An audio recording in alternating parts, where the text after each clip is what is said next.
दूसरा नंबर, भूखंड कैसा है? आयताकार। आयताकार भूखंड है जिसमें कह रहा है, ये मान लो आयताकार है, ए बी सी और डी। तो कह रहा है, अब प्रश्न कह रहा है कि एक आयताकार भूखंड का क्षेत्रफल कितना है जी? 500 मीटर है स्क्वायर, ये है क्षेत्रफल। अब और कंडीशन दे रहा है कि लंबाई चौड़ाई के दुगुने से एक अधिक है। सबसे पहले ये सोचते हैं ऐसे प्रश्न में, कौन किस पर डिपेंड है? लंबाई चौड़ाई पर डिपेंड है या चौड़ाई लंबाई पर? लंबाई, इसको हम मान लेते हैं चौड़ाई, और इसको क्या मान लेते हैं? लंबाई। तो मानेंगे अगर चौड़ाई हम x मान लेते हैं तो लंबाई नहीं, y नहीं, दो गो तो मानना ही नहीं है ना इसमें। तो कह रहा है कि चौड़ाई के दुगुना, तो 2x, इससे एक अधिक है तो 2x प्लस 1 हो जाएगा। देख, तो लंबाई चौड़ाई के दुगुने से एक अधिक है, तो हमने चौड़ाई मान लिया x, तो लंबाई दुगुना 2x से एक अधिक प्लस 1। कुछ है इसमें? सोचो केवल, ठीक है ना। तो इसमें क्या मानेंगे? लंबाई की चौड़ाई क्या माना कि नहीं, मान लिया कि चौड़ाई मानेंगे। किसकी चौड़ाई? आयताकार, हाँ, आयताकार भूखंड की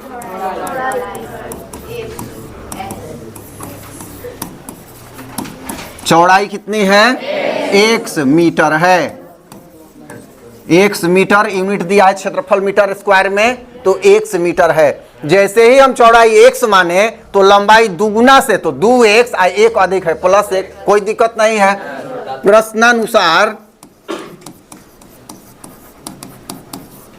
प्रश्नानुसार लंबाई बराबर 2 गुना चौड़ाई प्लस 1 कह रहा है, तो लंबाई इस रेस्पेक्ट में कितना हो गया?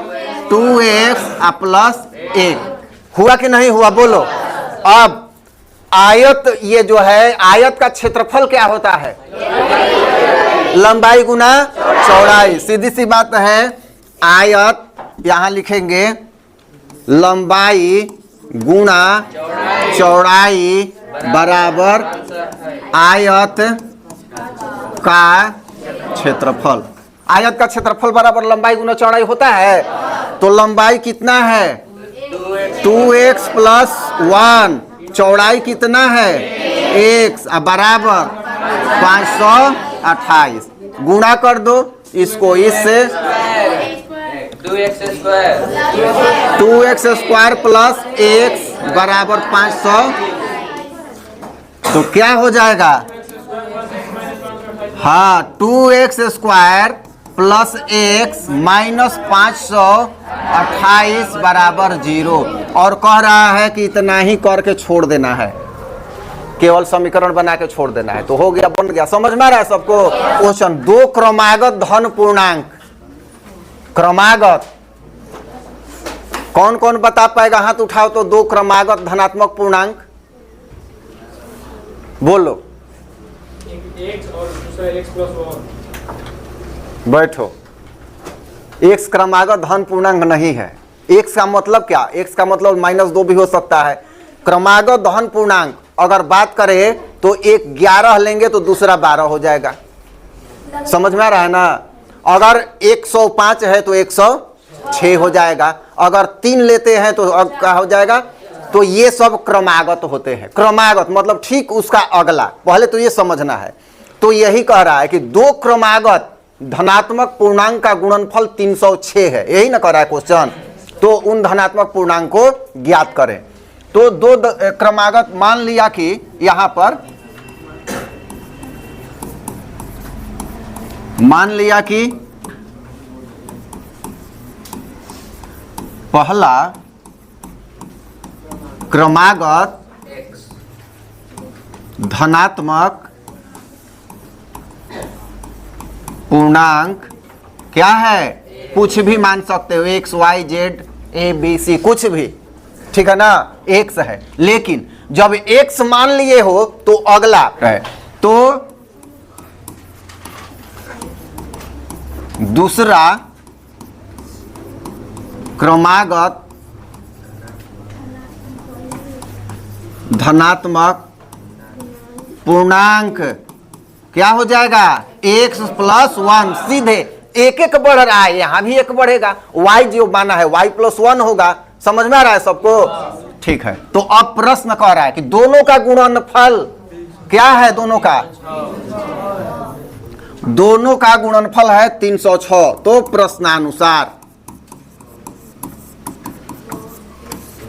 प्रश्नानुसार x, अच्छा प्रश्नानुसार लिख देते हैं,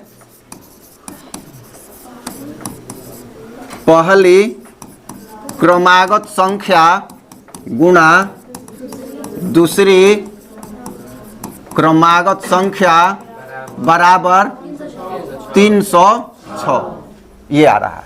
तो पहली क्रमागत संख्या हम x माने हैं, गुणा x + 1 हो जाएगा बराबर 306। समझ में आ रहा है?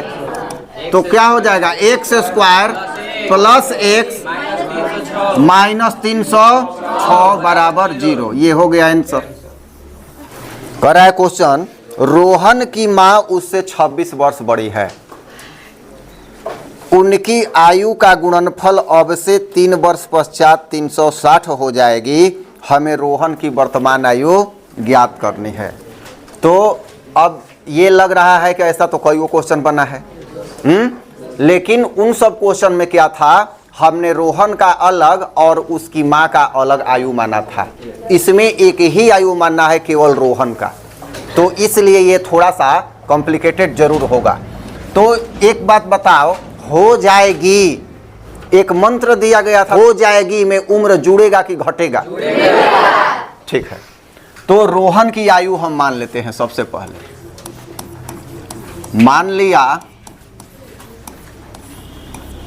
कि रोहन की नहीं, वर्तमान आयु, ठीक है ना, वर्तमान सब जरूर जोड़ना है। वर्तमान आयु x वर्ष है। तो जब रोहन की वर्तमान आयु x वर्ष है, तो रोहन के मां की वर्तमान आयु कितनी वर्ष हो जाएगी? 26 वर्ष बड़ी है, तो x + 26 वर्ष। इसलिए रोहन की मां की वर्तमान आयु x + 26 वर्ष होगी। जैसे ही रोहन को हमने माना, ये रोहन के मां की वर्तमान आयु x + 26 वर्ष हो गई। इसमें किसी को कोई समस्या नहीं है। अब आगे कहता है, आगे अब देखो थोड़ा सा, पुनः कितना वर्ष पहले है?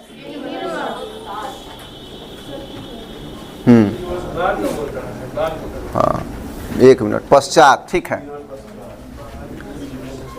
3 वर्ष पश्चात रोहन की आयु,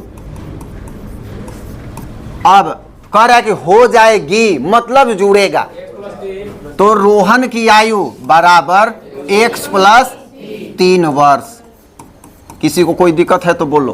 पहले ही है, हो जाएगी, आगे की बात हो रही है। अभी हमारी आयु मान के चलो 40 वर्ष है, तो आगे कितना वर्ष हो जाएगा? 3 वर्ष बाद कितना हो जाएगा? 10 वर्ष बाद कितना हो जाएगा? 50 वर्ष। तो जुड़ गया ना इसमें। तो यहाँ क्या है, यहाँ पर जुड़ेगा 3 वर्ष पश्चात। अब 3 वर्ष पश्चात हो गया यहाँ पर x + 3। अब इसी के आधार पर रोहन की मां की 3 वर्ष पश्चात आयु, ये कैसे, किस में है? अच्छा ठीक है। रोहन के मां की वर्तमान आयु अभी कितना है? x + 26। और प्लस 3, ठीक है ना। तो टोटल कुल योग जमा कितना हो गया, x प्लस 29 वर्ष, ठीक है, इतना हो गया। अब कुछ कंडीशन इसमें दिया हुआ है, एक कंडीशन होगा गुणनफल 360 प्रश्न से। ये 3 वर्ष पश्चात पे कह रहा है, दोनों का गुणनफल कितना हो जाएगा। तो रोहन की आयु x प्लस, हाँ, x प्लस 3 गुना x प्लस 29 बराबर 360। ये समझ में आ रहा है ना, गुणा हो गया, दोनों का गुणनफल 360। तो x plus 29 plus 3 x plus 29 ऐसे करके बनाओगे कभी गड़बड़ नहीं होगा, केयरफुल रहेगा सब।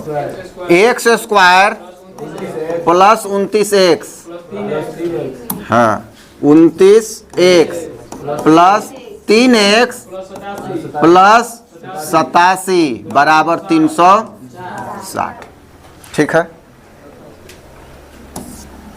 x स्क्वायर और ये 29 और 3 कितना हो गया 32x, प्लस इधर है 87 है ना, उधर से इसको लेके चलाओ माइनस 360 बराबर 0। x square plus 32x minus 200, अच्छा जोड़ घटाओ ठीक से हुआ है ना, बराबर 0।